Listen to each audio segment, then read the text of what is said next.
Alquimia, ciência e arte por trás da magia. Olá, meu nome é Nino Denani e eu tô aqui para conversar com vocês um pouco sobre esse tal mundo mágico, o que que é magia, o que que é ocultismo, o que que são todas essas coisas que estão envoltas nisso e hoje em particular nós vamos falar sobre essa disciplina, por assim dizer, tão divulgada, tão difundida, tão misteriosa, né? Todo mundo já se ouviu perguntando ou já ouviu alguém perguntando o que que é alquimia? A alquimia realmente é o primórdio da ciência? O que que estuda a alquimia? O que são símbolos alquímicos, certo? Imagino que você também já tenha feito essas perguntas, então nós vamos conversar um pouco sobre isso hoje. Em primeiro lugar, a gente tem que entender direitinho o que é alquimia e eu preciso começar desambiguando algumas coisas com você.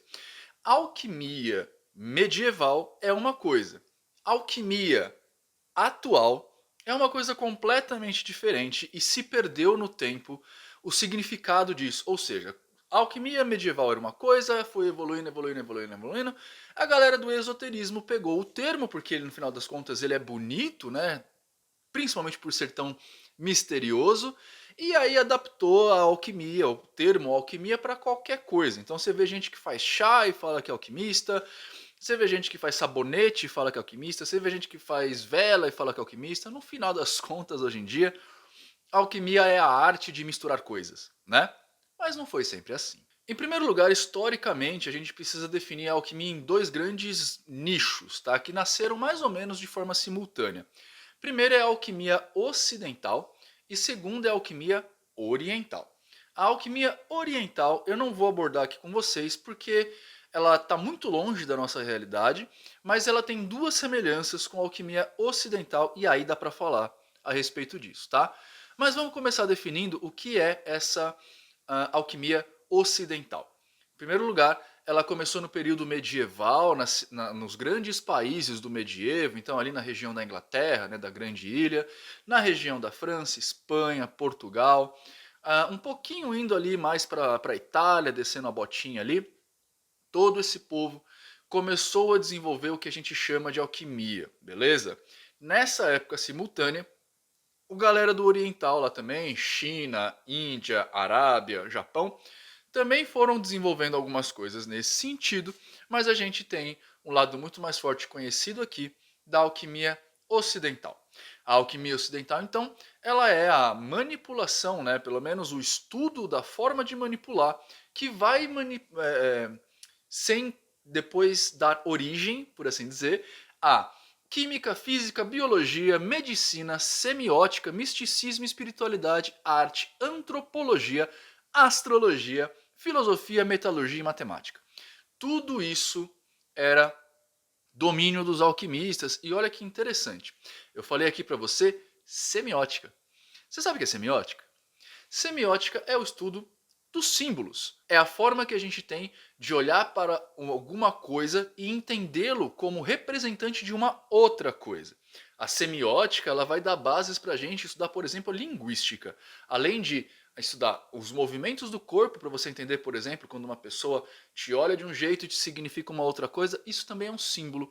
O jeito de falar, o jeito de ouvir e, claro, os tão famosos símbolos alquímicos, né? Mas se você quer saber mais sobre isso direitinho, estudo semiótica, eu não vou pegar aqui, mas tem um módulo lá no curso Teoria da Magia inteirinho sobre estudo de símbolos e a gente vai falar lá, por exemplo, as três categorias de um símbolo, o estudo semiótico do símbolo, o que alguns dos símbolos mais importantes dizem pra gente, tudo concatenado com vídeo e texto lá dentro do nosso querido Teoria da Magia. Se você quer começar essa andança aí pelos domínios da magia, para você futuramente se tornar um mago, estudar para isso, ou só para você tirar curiosidade mesmo, acessa aí teoriadamagia.com.br e hoje, aliás, este mês, mês de junho, nós estamos com uma promoção exclusiva para o mês de junho por causa do Dia dos Namorados. Então, se você entra lá, coloca o cupom que está escrito aqui embaixo no comentário fixado, você vai ter 15% de desconto na aquisição do curso. Lembrando que o curso você pode comprar, você vai entrar lá, ver se você gosta. Se não gostar, você tem até 7 dias para pedir reembolso total, beleza? Mas vamos voltar para nossa Alquimia. Dentro de todos esses estudos que eu falei para vocês, química, física, biologia, medicina, semiótica, misticismo, espiritualidade, arte, antropologia, astrologia, filosofia, metalurgia e matemática, tudo isso era estudado com basicamente 4 grandes objetivos. Esses objetivos é o que todo mundo conhece hoje em dia e é o motivo pelo qual a alquimia nasceu, tá? Claro que a alquimia foi ver outras coisas tantas. Por exemplo, aperfeiçoou a fabricação de álcool, né? Porque a gente começou a aperfeiçoar a destilaria na época da alquimia. Mas esses 4 objetivos são: primeiro, transmutar metais inferiores em ouro, todo mundo já ouviu falar. Segundo, obtenção do elixir da longa vida. O terceiro era a criação de vida artificial dos famosos homúnculos. E o quarto era manter a realeza no poder através da riqueza, tá? Esse último objetivo, claro, a gente pode colocar dentro da produção do ouro, né? Porque no final das contas ninguém vai produzir. A melhor forma de se manter a realeza na riqueza é com ouro. Mas também tinha outras coisas para manter a realeza na riqueza, como por exemplo você fazer o horóscopo, né? O horóscopo foi desenvolvido basicamente pelo nosso querido Nostradamus, né? Sabe Nostradamus, o cara lá das profecias? Então, ele que desenvolveu o horóscopo, ele que criou o primeiro horóscopo escrito que ele entregava para a rainha, para ela conseguir, né, manter o seu reinado, essas coisas todas. Alguns de vocês podem estar se perguntando agora, mas Nino, e aquela tal de pedra filosofal que todo mundo sempre fala, não era um dos objetivos da alquimia? E eu vou te falar que não. Na verdade, a pedra filosofal ela não era um objetivo em si. A pedra filosofal era um processo, ou seja, ela estaria incluída entre transformar o chumbo em ouro. Então, o processo para isso acontecer era a pedra filosofal. O elixir da longa vida, ou seja, a poção que vai, ou o estilo de vida que vai propor que o homem tenha uma longevidade ou seja imortal, também é um processo de pedra filosofal. A produção de vida artificial, o homúnculo, também é um processo, ou seja, a pedra filosofal em si ela é um nome simbólico que era dado para um processo que ia chegar a alguma coisa. Se você for parar para pensar bem, pedra filosofal é a pedra angular do conhecimento. Por isso que é filosofal, né? Filosofia, amor ao conhecimento, é a pedra angular, o que começa a construção de um determinado conhecimento. Isso que é a famosa pedra filosofal. Mas vamos falar rapidamente sobre os 3 outros objetivos, eu vou deixar o da realeza para lá, tá? Primeiro deles, a transformação de chumbo em ouro. Nesse momento eles começaram a desenvolver e estudar a metalurgia e processos destilatórios, processos de purificação, incluindo utilizando formas muito arcaicas de eletricidade, por exemplo, ou de outros tipos de energia. Nesse momento, os alquimistas começaram a utilizar bastante processos de forja, e a partir daí, de metalurgia, como foi dito. E a partir daí, eles também ganharam o apelido de magos do fogo, ou filósofos do fogo, para ser mais preciso. Tá? Nesse momento, por eles mexerem muito com questões de fogo, de você forjar o metal e derreter para purificar, não sei o que lá, eles mexiam muito com isso, e aí nasceu a história do filósofo do fogo. Claro que hoje em dia a gente sabe que esse processo é até possível, embora não seja plausível. Por quê? Porque a gente sabe muito bem como que funciona a transformação de um elemento em outro. Então a gente conseguiria pegar um elemento da tabela periódica, chumbo, e transformar em outro elemento da tabela periódica por série de processos, chegaríamos ao ouro. Entretanto, a energia necessária para você fazer um processo desse, que geralmente acontece dentro do núcleo de uma estrela, seria impensável. O outro objetivo, então, é o elixir da longa vida. E daí a gente desenvolveu o processo de biologia, química e medicina, né? A gente aperfeiçoou esses processos. Este processo e o primeiro processo, né, o primeiro objetivo e o segundo objetivo, foram similares com a alquimia oriental. Lá eles têm um processo muito particular disso, de entender, e daí veio o desenvolvimento, por exemplo, do Tai Chi Chuan, como uma forma de você tentar manter a sua longevidade, ter uma longevidade. A alquimia aqui ocidental, a gente nunca teve muita paciência para as coisas, né? Então a gente tentava encontrar uma infusão, uma beberagem, um processo cirúrgico que fosse levar as pessoas a terem uma maior vida. E nesse processo, claro, vários manuscritos anteriores, como por exemplo os próprios escritos ou as próprias informações de Hipócrates, né, o pai da medicina, e também muitos manuscritos egípcios foram usados aí. Para quem não sabe, os egípcios tinham formas de cirurgia muito mais precisas e acuradas do que os gregos, né? Embora Hipócrates seja o pai da medicina. O outro objetivo, que é a criação de homúnculo, existem muitas lendas a respeito disso. Paracelso é um dos nomes mais fortes a respeito da criação de homúnculo. O que é um homúnculo? É uma vida artificial. Eu, em particular, nunca entendi o porquê disso existir. Porque o ser humano meio que cria vida, né?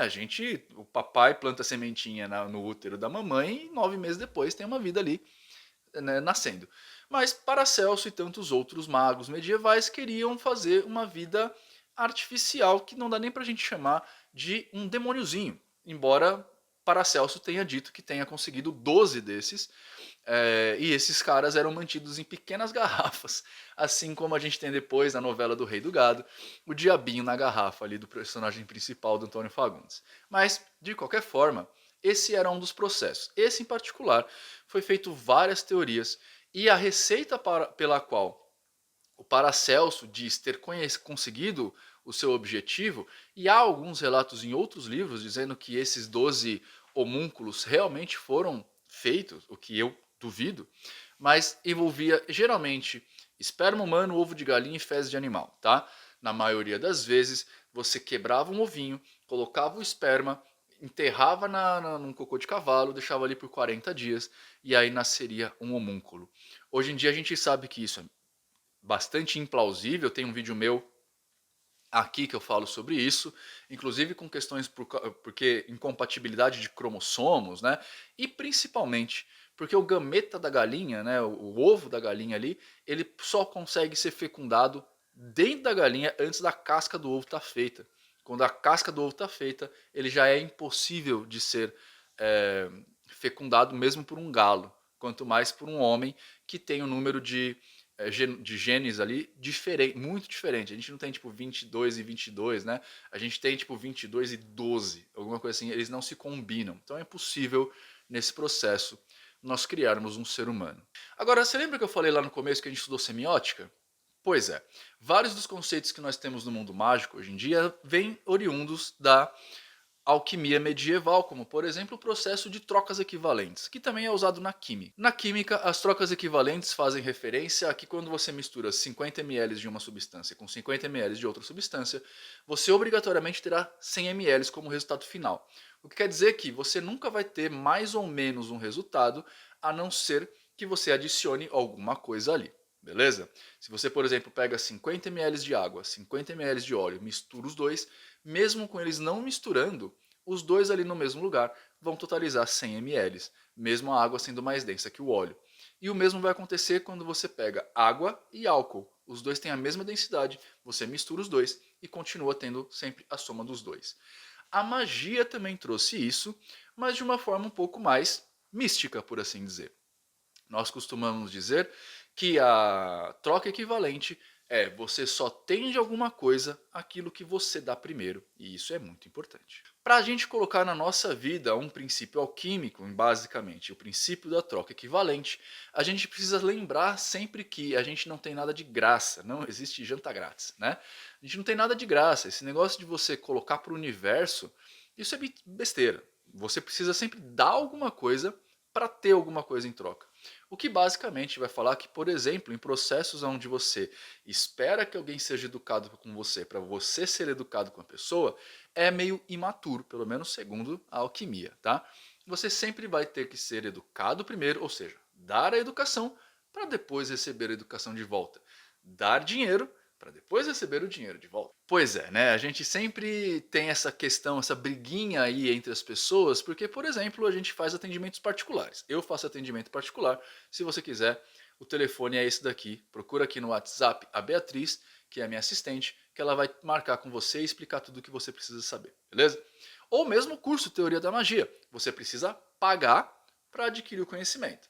Mas as pessoas em geral não gostam muito disso. Elas querem que ou você trabalhe de graça e depois se o resultado der, ela paga, ou elas realmente não querem pagar nada para você. Tirar uma carta de graça, né? Fazer um atendimento de tarô, eu não faço, mas fazer atendimento de tarô de graça, aí você vai no terreiro de Umbanda, não pode cobrar porque tem que dar de graça o que de graça recebeu, como se a pessoa que está ali no terreiro de Umbanda não tivesse gastos com tudo que está rolando, com vela, com espaço, com luz, com telefone, com água.